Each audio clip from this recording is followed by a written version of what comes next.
আনিস ভাইয়ের সাথে। বিসমিল্লাহির রহমানির রহিম। সুপ্রিয় সহযোদ্ধা বন্ধুরা, আসসালামু আলাইকুম।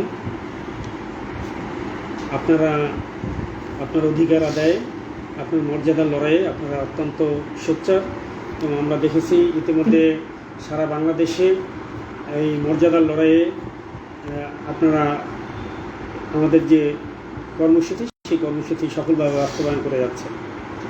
এর প্রেক্ষিতে আমাদের ঊর্ধ্বতন কর্তৃপক্ষ, আপনারা জানেন যে ডিজি মহোদয় গত মঙ্গলবারে একটি বৈঠক করেছিলেন আমার সাথে, এবং উনি যেহেতু উপস্থিত থাকতে পারেননি অত্যন্ত গুরুত্বপূর্ণ একটি মিটিংয়ের কারণে, আজকে আবার দ্বিতীয় পর্যায়ে তিনি আজকে উপস্থিত থেকে আমাদের সাথে কথা বলেছেন।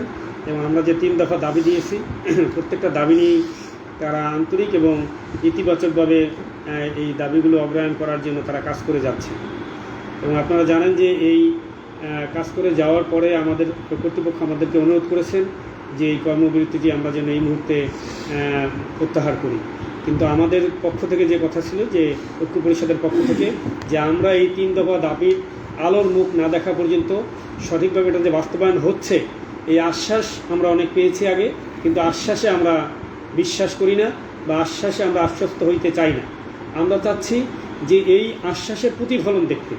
সারা বাংলাদেশে 4 লক্ষ শিক্ষকের পক্ষ থেকে আমরা এই 6টি সংগঠন, বাংলাদেশ প্রাথমিক সহকারী শিক্ষক ঐক্য সংগঠন ঐক্য পরিষদ, আজকে আমরা জোরালোভাবে জানিয়েছি যে এই যে আপনারা যে কাজগুলো করতেছেন অত্যন্ত ইতিবাচকভাবে, এটার আমরা বাস্তব প্রতিফলন দেখতে চাই।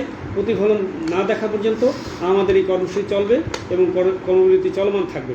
এই জন্য আমি আমার এই সারা বাংলাদেশের বন্ধুদেরকে বলবো, প্রাথমিক শিক্ষক সহযোদ্ধাদের বলবো, যে আপনার নির্ভয়ে, আপনার মর্যাদার লড়াইয়ে, আপনার সম্মান বৃদ্ধির লড়াইয়ে আপনারা এই আন্দোলন চালিয়ে যাবেন, যতক্ষণ পর্যন্ত আমরা এই আশার আলো না দেখব, যতক্ষণ পর্যন্ত বাস্তব রূপ আমরা না দেখব, যে আমাদের এই 3 দফা দাবি যে বাস্তবায়ন হতে যাচ্ছে, যে আশ্বাস আমাদেরকে কর্তৃপক্ষ দিয়েছেন, সেই আশ্বাসকে আমরা চাচ্ছি বাস্তবে রূপান্তর করতে। যখনই বাস্তবে রূপান্তর আমরা দেখব, এর আলোর মুখ দেখবে, তখনই আমরা এই কর্মবিরতি বা আমরা কর্মসূচি প্রত্যাহার করব, এবং তার আগ পর্যন্ত আমরা ইনশাল্লাহ কর্মসূচি চলবে। এবং পাশাপাশি এবং এই 3 দফার সাথে আমাদের আরও আমরা 2টা দাবি যুক্ত করছি। একটা হলো নন ভ্যাকেশনাল করতে হবে, এবং আমাদেরকে শুক্র শনিবার ছুটি সহ। এবং আরেকটি রয়েছে যে আমরা দাবি জানিয়েছি যে প্রাথমিক বিদ্যালয়ের যে বৃত্তি পরীক্ষা চালু হতে যাচ্ছে, এই বৃত্তি পরীক্ষায় কোনো কেজি স্কুল অংশগ্রহণ করতে পারবে না, কোনো কেজি স্কুল এখানে অংশগ্রহণ করতে পারবে না।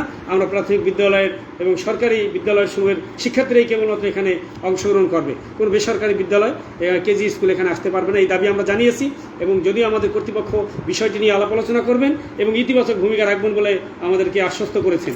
এই জন্য আমরা বলবো যে আমাদের এই দাবিগুলো বাস্তব রূপ না দেখা পর্যন্ত আমাদের এই কর্মসূচি চলবে, এবং আপনারা সাহসিকতার সাথে নিজের মর্যাদা বৃদ্ধিতে আপনি লড়াইয়ে অংশগ্রহণ করবেন, এবং কালকে থেকে আরও পূর্ণোদ্যমে আমাদের এই কর্মসূচি চলতে থাকবে।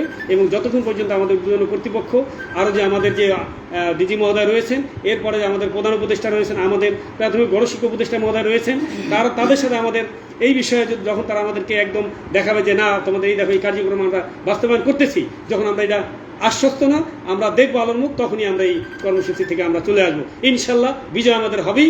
আমরা আমাদের মর্যাদা লড়াই ঐক্যবদ্ধ থাকবো, আমরা কাজ করে যাব ইনশাল্লাহ। বিজয় না হওয়া পর্যন্ত আপনারা যার যার অবস্থান থেকে আপনারা কাজ চালিয়ে যান, এই আহ্বান ঐক্য পরিষদের পক্ষ থেকে ধন্যবাদ। মহান আল্লাহ আমাদের সহায়ক, বিজয় আমাদের আসবে ইনশাল্লাহ। অসংখ্য ধন্যবাদ আনিস ভাইকে। এ পর্যায়ে আমরা যুক্ত হচ্ছি বাংলাদেশ প্রাথমিক বিদ্যালয় সরকারি শিক্ষক সমিতির কেন্দ্রীয় রাজনৈতিক নেতা